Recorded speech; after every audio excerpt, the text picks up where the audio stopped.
All right, let's head to space this hour. Why not? And talk a little bit more about China's space ambitions, right? Now, you take a look at these images, right? This is from last October's Shenzhou launch of the Shenzhou 21, sending Chinese astronauts to the Tiangong space station. Now, China's space sector has been notching up plenty of firsts over the past few years. You take a look at the last just maybe 4, 5, or 6 years here. Of course, you had 2021, the rover landing on Mars. You had the completion of the Tiangong space station back in 2022.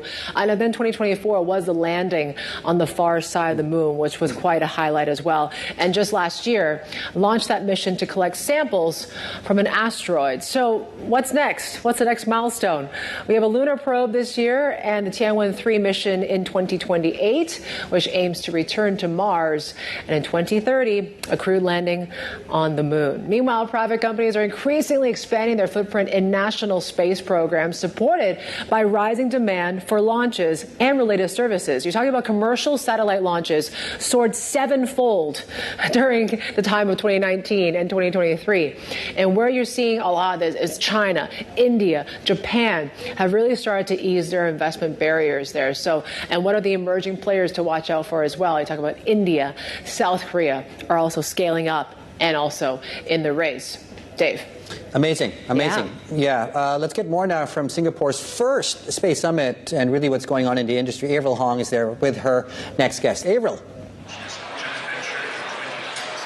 Yeah, guys, I mean, this is really an industry that is in its early stages. We want to talk to the key players as this is getting going. Peter Huang joins me now. He's General Manager of International Business Development at GalaxySpace. Great to have you with us, Peter. Thanks so much for taking the time. My pleasure. My colleagues have just been talking through some of the milestones for China's space development. You're involved in some of these mega constellation projects. Talk to us about the role GalaxySpace is playing in all this. Okay, so GalaxySpace, we are a Chinese commercial company. We are into satellites, so we have some key technologies. Satellites communication, satellites remote sensing. So we deliver some products. We also deliver satellites. So far, we have launched to the space for more than 40 satellites. We are going to launch more in the space. You know, China is actually growing very fast for constellations that you mentioned. There are several mega constellations coming up, and it's great that we are in this track and we are making efforts to make our products innovative, cost efficiency, so that we can actually also having more contract orders in the short term. At long term, we want to kind of also make more innovative products for different, let's say, clients, either domestically or globally. That's kind of the things we are doing right now. Domestically, what are you seeing in terms of the tailwinds from the sort of government policy support and the ecosystem for the space industry in China? Yeah, right now I think the policy side are really having a good environment, creating a good environment for private companies, especially commercial companies like ourselves. Because space industry is an industry that needs kind of the top policy structure, and which in China, the Chinese policy is also encourage the private sector to develop more, to involve more in the commercial business of space. And we are one of the company who are actually doing great. And you know, in China, there is a central government level, there is a provincial level. I think each level of the administration are doing great to creating a good regulation structure for us. So companies like ourselves are really also enjoying this kind of overall macro environment to develop, to focus on industries. So I wonder what the potential headwinds you foresee for the company might be. In terms of you getting all these satellites up there, right? How are you getting your kit into space? How are you launching all of this? Yeah, so for us, right now, we manufacture the satellites. We then source for the launchers to launch to the space. And we consider different options. Depends on different, let's say, rocket providers quotation or let's say the offers, right? But I think the biggest challenge right now in the industry is also regarding to international coordination. Right. Because for each every spacecraft launched into the space, you need a kind of spectrum, you need a coordination among different players. That's where I think we are expecting for more collaboration with different players, either from the private sector or from the government sector. We need more collaboration with operators or the players from all over the world. You talk about global players. This is a space pun unintended, where US, European leaders, they have been leading in terms of the early deployment of satellites. What is China's and your company's edge in this?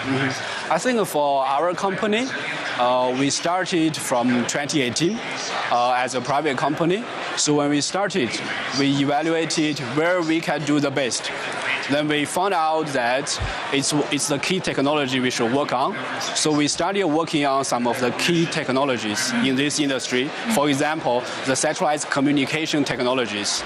So we have actually achieved very well technology breakthroughs in satellite broadband communication, in satellite direct-to-cell technologies, and also massive solar panel systems. That's the energy part for the satellites. So we make those technologies mature enough for deployment. And then one of the strengths of our company is we try to also make it cost effective. Right. So we built our in-house facilities, flexible smart factory to produce satellites. In that way, we reduce the cost without compromising any performances, so that we can actually meet the demand and develop the satellites in the long term. So that when we do it in a commercial way, we do it in a sustainable way. That's what we are looking at. So could you give us ballpark figure on, compared to what else is in the market, how much cheaper are you able to make things? Yeah, I think just use one example.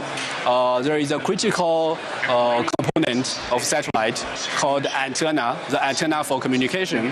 When we started in the market, such kind of antenna has a weight more than 7 kgs, 7 kilos. So with our innovation and our optimization of design of such kind of antennas, we successfully reduced the weight of the antenna, half of the original weight or the original mass.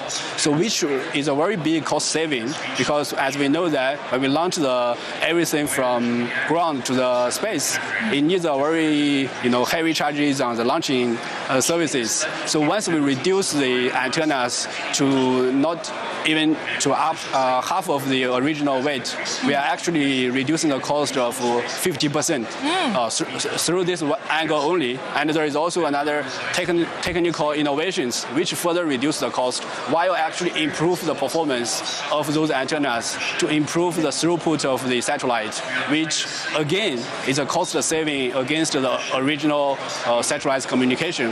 That's how we may make the satellite communication services more affordable than the original players or the traditional way. That's a significant number in terms of cost savings. This is coming at a time where it's not just crucial in terms of governments backing the sector and perhaps giving the contracts, but the private sector, to your point earlier about commercialization. And I know that recently you guys had a contract with Thailand's telco, True. How important is that part of the business for you, and what are the key markets in Asia that you're exploring? Yeah, right now, as a commercial company, we are still exploring the global market. Let's say we just get started, and but we have some unique offers. We have a constellation trial network where we have some satellites in the space. Using those satellites, we can actually conduct lots of validations of technology, also the applications of the satellite's internet. So with our collaboration in Thailand and other countries which are coming up, we are able to actually collaborate with the local players. Either it's the telecom player or it's the space players. We can actually collaborate to validate the technology and to actually apply our satellite internet in the local industry to looking for the needs or the demands, the real world use cases. Because in the end, we need the use cases to be commercialized, so that the use cases will use the satellite services. That's how the space industry gets its own commercial closed loop. We have to find the real demand, the real needs, and we also have to understand the pain points of those end users. So that's why we need to go to different countries to establish collaboration to get the right demands of the industry. So what are the priority markets for you aside from Thailand? Yeah, I think for us, we are open to all global markets, each and every single market. That's kind of our interest. But for now, based on our evaluation of, let's say, economics, population, the gap of connectivity, we are more looking at like Southeast Asia, Middle East, Africa, and Latin America. Those are the regions where the economy is actually going up, while there is still, some connectivity gap, or there are some kind of high value needed for satellite connectivity. That's where the major markets we are making efforts on. At the same time, you'll have to make sure that the satellite and the terrestrial networks are integrated, right? To your point about maybe doing a bit more research in the market and with working with the telcos. So how is that going to play out? How are you making sure that there is that integration as we look from 5G to 6G? Okay, that's really one of the critical issues, or one of the biggest potential of our satellite industry. I think the most commercialized industry in space industry is actually communication. When we're moving forward, we want to create a network, a connectivity services that is ubiquitous, that is everywhere around the corner of the world. But this requires the integration of the space communication network with the terrestrial network. This integration actually needs more collaboration. The satellite industry needs to work, closely with the telecom industry, especially the telecom operators, because as I mentioned earlier, the frequency allocation, the spectrum, is one of the important things in this industry. We have to make sure in the first step that the space communication network does not interfere with the terrestrial network. We have to co-share the frequencies. But in the long run, with the integration of the space industry, a space-based communication network with the terrestrial network, then each and every one of us on the ground, we are enjoying the network, the smooth services around the corner of the world without getting any break. That's kind of the ultimate goal we are looking at with, let's say, 5G, or we call so-called 6G. Satellite communication network is going to be part of the communication system infrastructure. Okay, Peter, one last question before we let you go. When it comes to space, the final frontier, we're always looking out for the next big thing. We know how this week, as soon as we could see another NASA project, Artemis 2, getting to around the moon, not to the moon, around the moon. You're excited about lunar exploration as well. Yeah. What is China's role in all this that you see?